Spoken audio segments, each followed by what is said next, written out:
Today we are going to discuss query optimization, which is about how to efficiently execute a query which can be composed of selection, projection, and joining between several relations. So it can be that the relations are huge, and when we join two relations, uh, it can be a theta join, it can be a natural join, and or it can be equijoin. The equijoin is equality predicate in the join, and natural join means when all if two relation have three attributes in common, all the three attributes will be considered in the equality criteria. And there can be a theta join, which is particular certain attribute when the attribute name may be different, but we specify which attribute to match with which attribute. That is theta join. So when we are joining relations, if I am just selecting for a single relation, that is not much thing to do. But when we are joining from several relations, then we can do something so that uh, we reduce the number of tuples that get selected in the intermediate join operations, uh, because joining results in uh, huge relation as a intermediate product, because if the two relations are large, then the joining among two, it is a kind of Cartesian product, so it will be a much larger relation. So if there is some other predicate and projection in the query, our aim will be to apply them as early as possible so that we can reduce the size of the relations to be joined. Then we perform the join. That is the catchline of this query optimization. Do the selections and projections, which are called reducers, because a projection selects certain attributes and selection selects certain tuples, so from a relation, so they all obviously reduce the size of the uh, output. So our main objective will be to try to apply the selectioners and projections as early as possible before we join two relations for a query. Now, the main objective of query optimization is to increase the efficiency of I/O and database access and CPU usage, minimization of the sum of the amount of data transfer between the memory and disk, that is to minimize the number of block transfers required, minimization of the execution delay. Of course, if the many blocks are to be transferred, there should be a delay because disk is slower. So ultimately the execution, that is the time elapsed between the activation of the query and when the result is given, will be delayed. This is the overview of query optimization, how query processing and optimization happens. When you provide a SQL query and that first is parsed by a parser like any programming language, then what we get is a relational algebra expression, which is then optimized using optimizer uses the equivalence rules to create equivalent expressions of a relational algebra expression. And just make you clear that relational algebra expression can be like this: projection of attribute 1, attribute 2, and that of a selection of attribute 3 is greater than suppose 3000 on there is R1 join between R1 and R2. So this is a relational algebra. So corresponding query can be, the query is given as select A1, A2 from R1, R2, where R1, and here if this is a natural join, so R1, it can be, if you are using natural join, R1 natural join R2, where maybe A3 is a attribute of R2, so R2 dot A3 is greater than 3000. This may be the query that is fed, and that is the equivalent relational algebra expression. And we produce several different algebra expression. One of them can be that R1 project, ultimately we have R1, suppose A1 and A2, A1 is from R1, A2 is from R2. So what we do is, and join is happening on, suppose, A4 of each. A4 is common to everyone. So one simple, to make it simple, suppose A1 is common to R1 and R2. So this can be, the equivalent expression can be this, and we project A1 which is of R1 and A2 is of R2, and join is on A1, so project R2, then we have a select A3 greater than 300 from R2, and we take a projection with A2 and A3. So what we have done, before joining, we reduced R1, we reduced R2, the number of tuples in R2, then we reduced the number of attributes in R2. So obviously what we are doing here, we a total Cartesian product or joint between the R1 and R2 will result a much larger relation. But here, as R2 is already reduced and R1 is already reduced, only one attribute is selected, which is used in this join. So the ultimately join result, before them R1 or R2 are reduced, so that the join result will deal with smaller intermediate relations. So that is the job of optimizer, and for that it may need to use some statistical data, that is what are the attribute size, how many attributes, this kind of statistical data, and which are the attributes which are most used, and several statistical data may be used. So these are some metadata about the data that can be used by the optimizer. Then it provides the most optimized expression, which is equivalent to the original expression, to create an execution plan, and which when then it has to do a evaluation plan on this.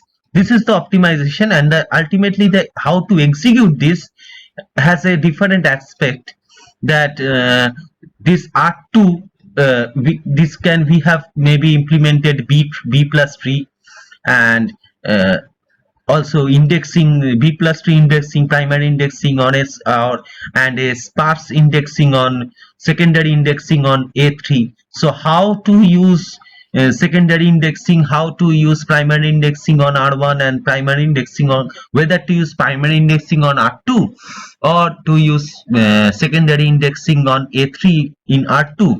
That decision has to be made to make the final layout plan for how to execute this final optimized query. that is the evaluation plan. That is kind of very low level detail, which is fed to the evaluation engine, which just takes the final evaluation plan of a optimized query. This is the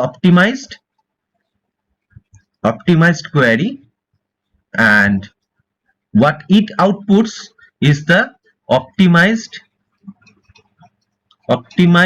evaluation plan, or evaluation, that is execution plan for the optimized query or relational algebra expression. So then this optimized plan is now executed by the evaluation engine using the actual data, and the result is given to the user as output. This is how query processing and optimization is done. The cost, whenever we are optimizing something, maybe obviously we are optimizing on the cost, and what is cost here is the data that we need to transfer, and the main cost here is not the time we want to execute on CPU, because CPU execution time will matter, but that's a huge comparative to the disk access delay. CPU access time is not of issue anymore, so that is negligible compared to that. So mainly the cost difference between the evaluation plans for a query can be enormous if we don't optimize that can be seconds. So the first query that I have discussed, this one, which is not optimized, and there can be 1 million data, and there can be 2 million records, 1 million record and 2 million record, and to combine that there can be I need to may access several disk blocks, and which may lead to a delay of 5 minutes or 7 minutes to gather all of this, transfer all of this, and to give you the output. But here you can find that this, as they are reduced so much, so this can be done in 1 or 2 disk access, and this can be done in 1 and 2 disk access, so the ultimate result can be outputted within a few seconds. So that's the point here. Then the step in the cost-based query optimization generally is to generate the logical equivalent expression using equivalence rule.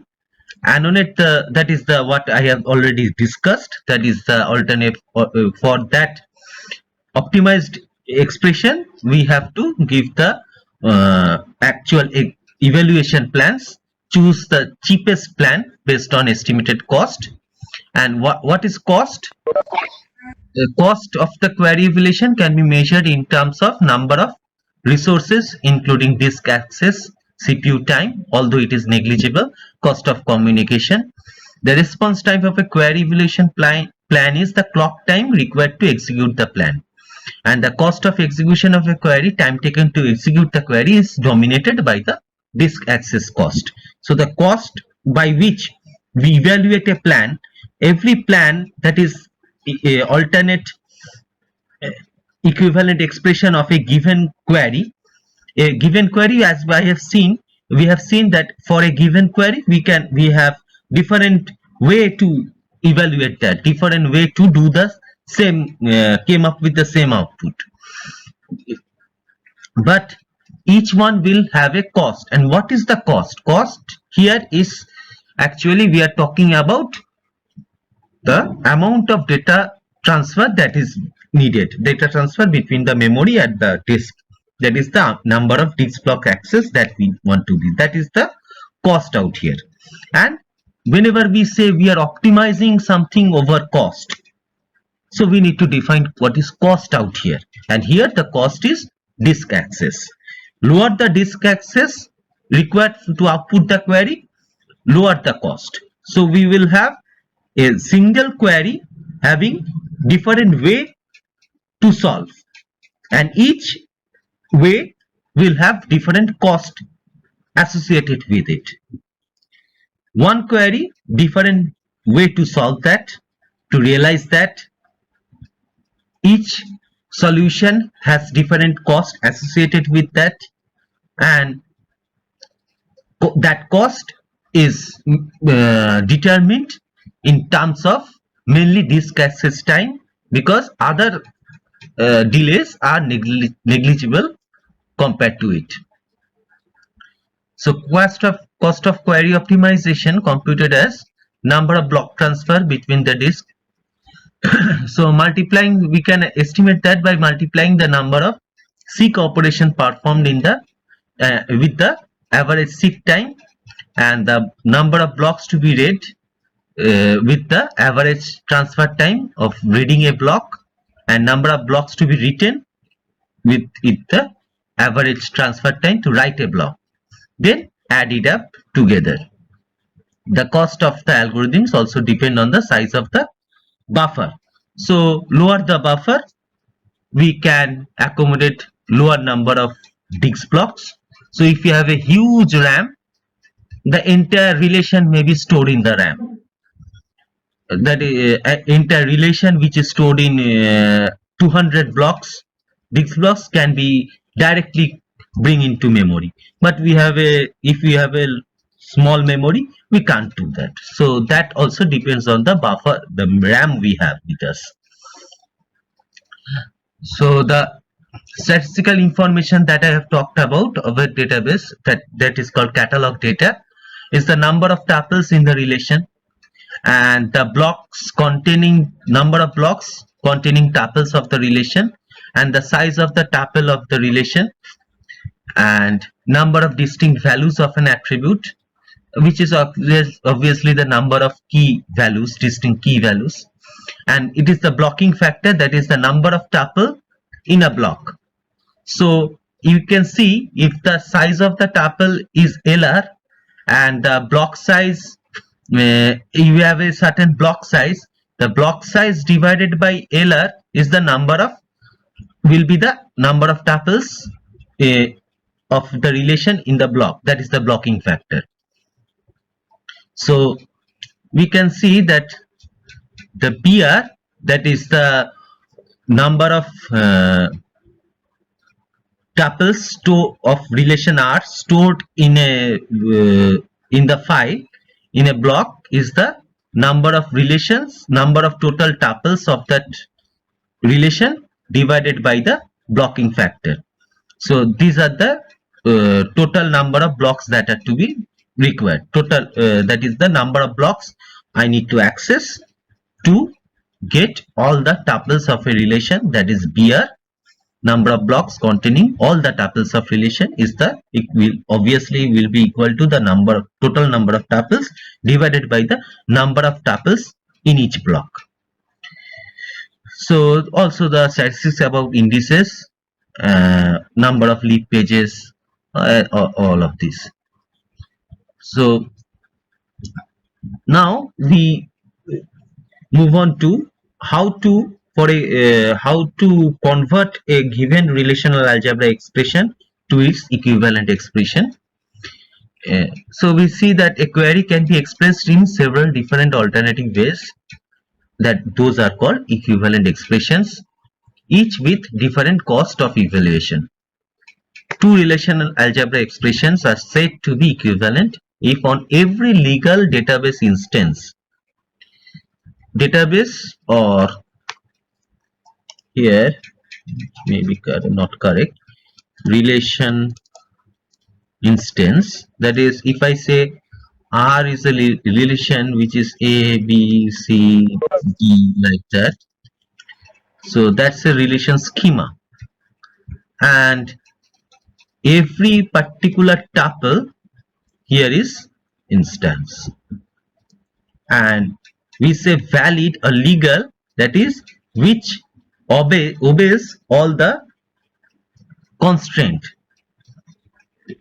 imposed on the relation, that is primary key constraint, second the foreign key constraint, all the which obeys all the constraint of the relation are called legal instance of the relation.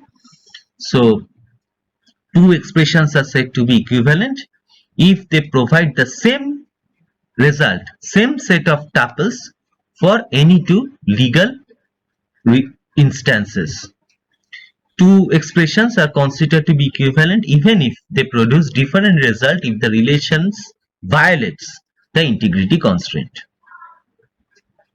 The order of the tuple is irrelevant.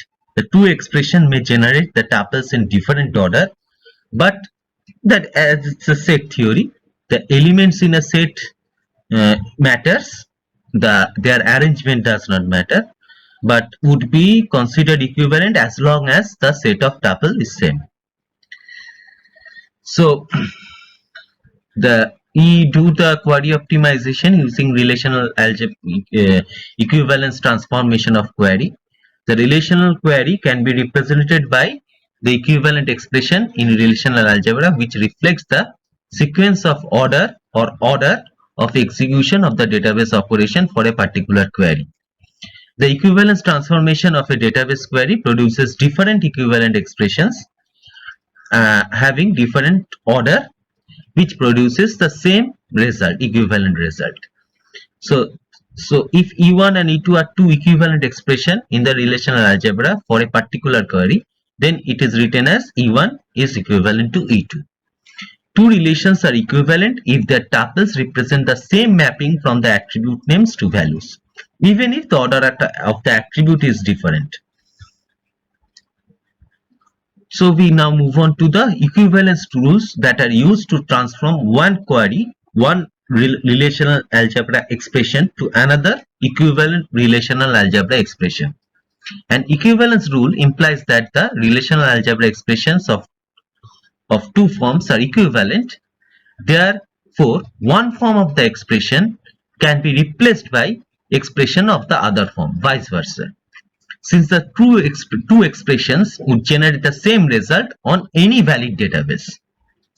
The optimizer uses the equivalence rules to transform expression into other logically equivalent expressions. So what I have already done uses equivalence rules to transform expressions into logically equivalent expressions. So first rule is conjunction. Conjunctive selection operation can be decomposed into a sequence of individual selection. Somewhere it is also called idempotence of selection. That is, I have a selection operation which is composed of two subqueries. I can do it in one after another. Then I can maybe use it in some other way. So that's a strong observation that we made, that I can have a selection first, theta 1 first or theta 2 using theta 2 first. Then I can apply theta 1 or theta 2. And they are commutative, that is this same thing. Theta 1 theta 2 is same as theta 2 theta 1, because we are not leaving out any attribute. This is not projection, so all the attributes remain. So I can always use the selection in any time. And for projection it is very simple. If I have n attributes and I first select n minus 1, then select n minus 2, then select n minus 3 attributes, like that, and ultimately I select the one attribute which is a subset of the earlier projection, that will be same as selecting the last attribute at once. So that is the rule. So selection can be combined with Cartesian products and theta joins. So that is, if this means this is the Cartesian product, and that can be converted to a theta join. And if I have a selection and a theta join, so I can, so it was in a where clause, so I can move this theta, that predicate, that was a predicate, I can move it into the on clause in join. So I can write select some attribute from theta 1, join theta 2 on predicate 1 and predicate 2. So theta join operations are commutatives. That means theta 1 and that is E1 theta join E2 is same as E2 theta join E1. So this is how, that is, student and course is, this is same as course and student. So this is quite obvious. And natural join operator is simply a special case of theta join operator. Hence, yes, because we already know that natural join is a equijoin on all the attributes, and theta join is using certain attributes. So in theta join, if we specify all the attributes which are equal by their name, so that becomes a natural join. So similar to theta join, natural join is also commutative, also associative, that is, this is equivalent to this one. So if E1 E2 is we are doing first, then E3 will be same as doing E2 and E3 first, then E1. So this is how, if we have product type and model joined first, and they were maybe joining on model number, and we are doing a natural join. So product type, not maybe, they were product type was having a product type ID, and every model table has a model number and product type ID. So the common attribute here is product type ID. So when we can join these two, and when we are joining with brand, the combined, after joining, and model also has a brand ID, so that in this, the brand ID of both this combined one and brand is used to join. And here first they are joined using brand ID, and then they are joined using product ID, product type ID. So that was 5A about natural associativeness of natural join. Theta joins are also associative in the way that if we are having theta 1 and theta join on E1 E2, then theta join on two predicates with E2, sorry, this will be E3. So then it will be equivalent to E1 theta 1 theta 3 and E2, and there is an assumption that we consider theta 3 only contains the attribute of theta 1 and theta 2. Theta 3 does not contain the attribute of E3, and theta 2, if theta 2 does not contain any attribute of theta E1, so we cannot move theta 2 here. So we can, the main observation is we can do this for theta join only when we have the only when the predicate has some attribute which can be applied to other relation, and that can be more understandable if by example. And here what we see, that theta 1 and theta 2, that's maybe some suppose a model number equal to something and product name equal to something, and this is product. So theta 2 may be this model. So theta 2, and this is might be the product, this is a brand, this is product, and this is model.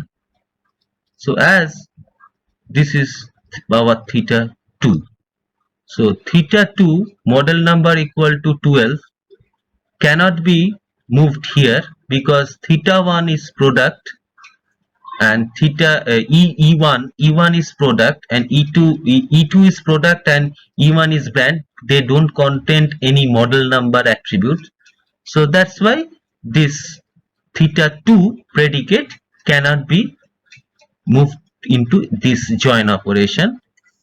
This only theta2 has to be here.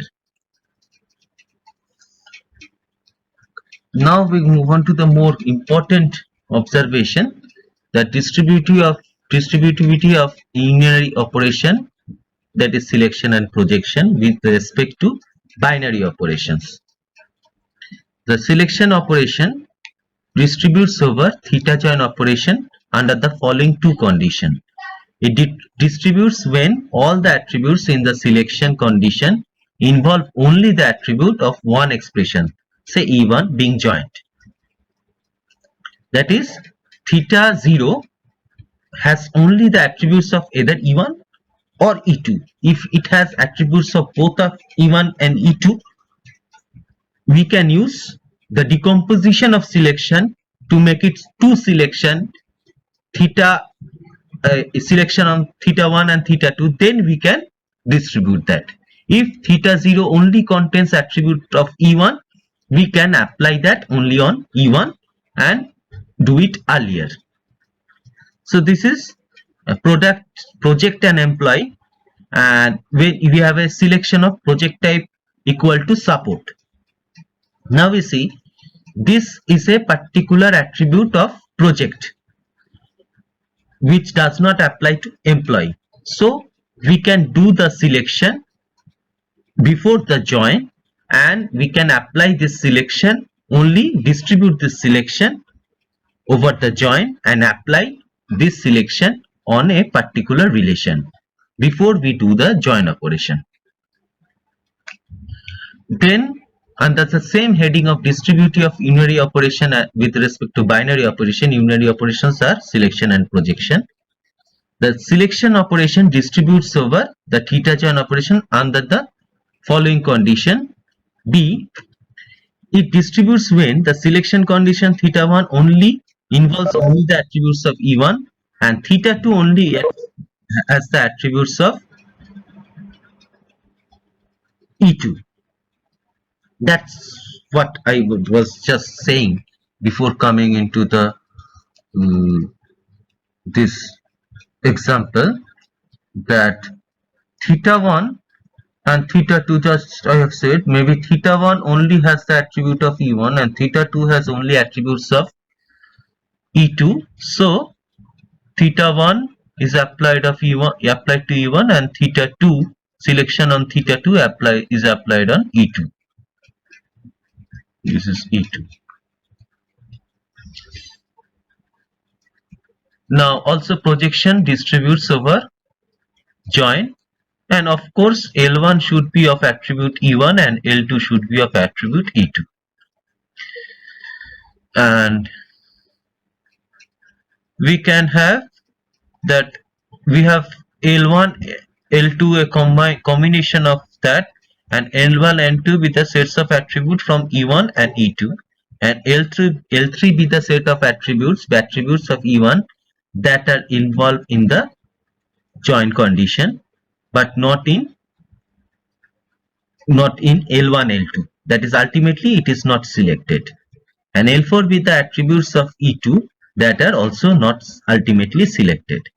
So we have to combine, so that to do the join, to be able to do the join, ultimately we want L1 and L2, but to do the join I want L3 to be there and L4 to be there, so that because theta contains predicates on L3 and L4, so we have to take L3 with us and L4, that is a set of attribute with us, so that the join can be done.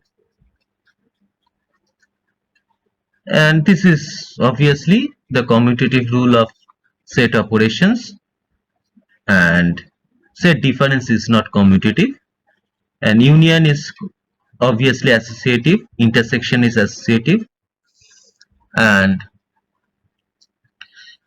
selection operation distributes over the union, intersection and set difference operations, and projection operation also does the same. Now we move on to the another concept. This is what I was drawing from the beginning, and this is the query tree or operator tree. So this is the query. Project student ID. Only select the student ID from the ultimately join operation. Then which may be the attributes of student only, and select the course name, which is attribute of course. So we have this projection which is applied on the selection and which is applied on the join. So what is the steps of query optimization? Steps are uh, first, for a given query, we transform that query to a relational algebra expression. Suppose the given relational expression, we have a relation schema, course, instructor, and teachers. The course have course ID, which is the primary key. Instructor has ID, which is the primary key. And here, instructor ID and course ID together, uh, they and maybe this semester together, they form a discriminator because this is a kind of associative entity. This is an associative entity. And department name occurs in course and instructor also. So the query is find the names of all instructors in the music department who have taught in a course in 2009. So here is 2009. We want all instructor from department name music, along with the ultimately the name, instructor name has to be selected, and with the titles of the course. So we need this, that they thought. So the query can be select. I have named instructor as I.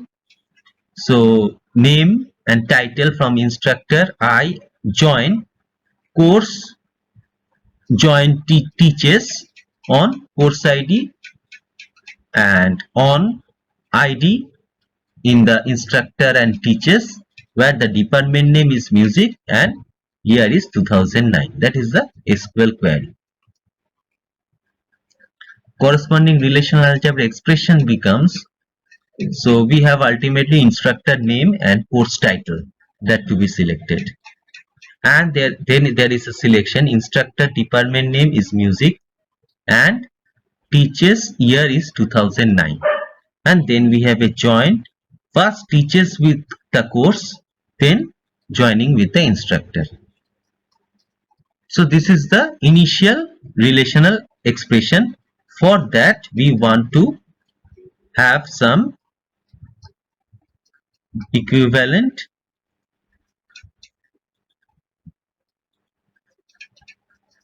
expressions. So first we do the form the operator tree. So first teachers and courses are joined on teachers dot they are joined on teachers and course ID. Common attribute is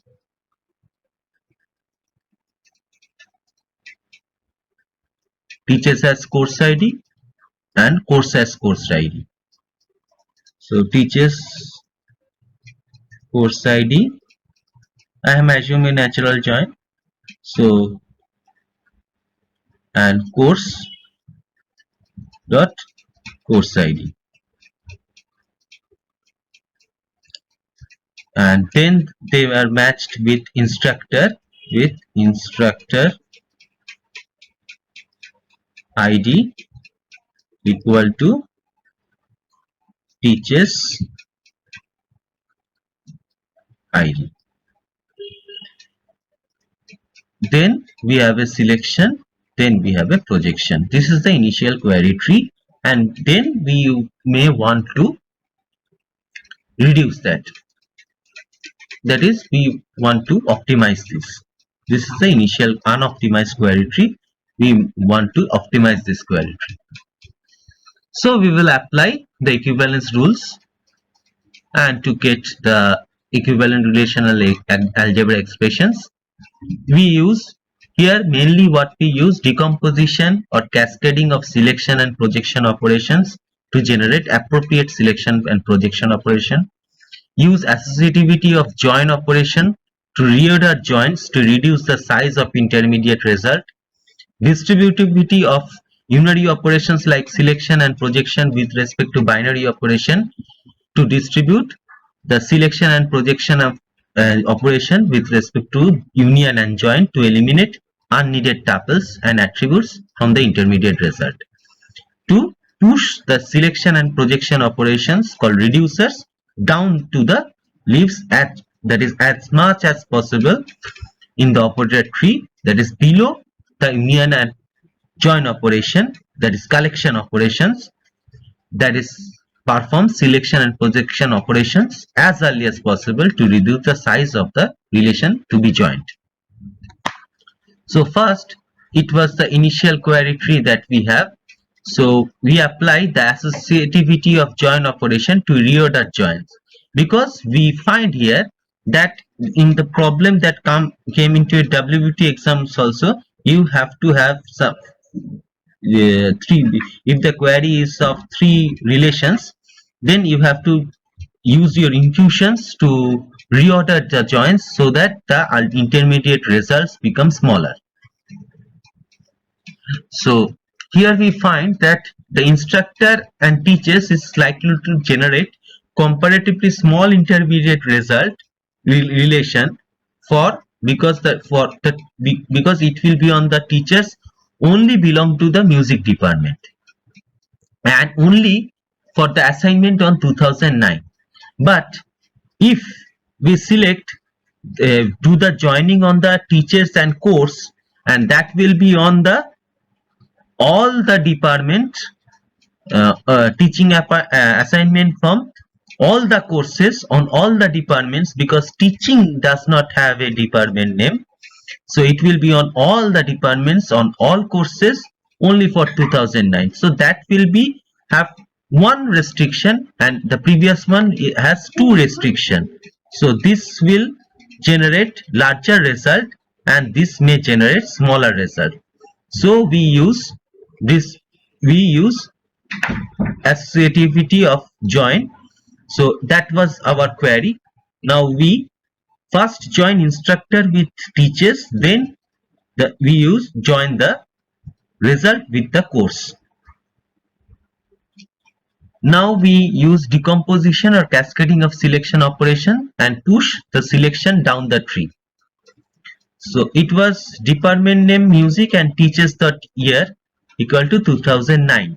So we move the selection, this part, that is we decompose the selection, decomposition of selection, that is we have said that selection of theta 1 theta 2 on E1 is equivalent to selection by theta 1 and selection of by theta 2 on E1. That was the rule 1.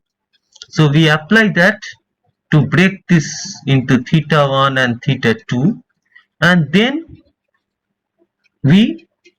that E1 was the joint operation.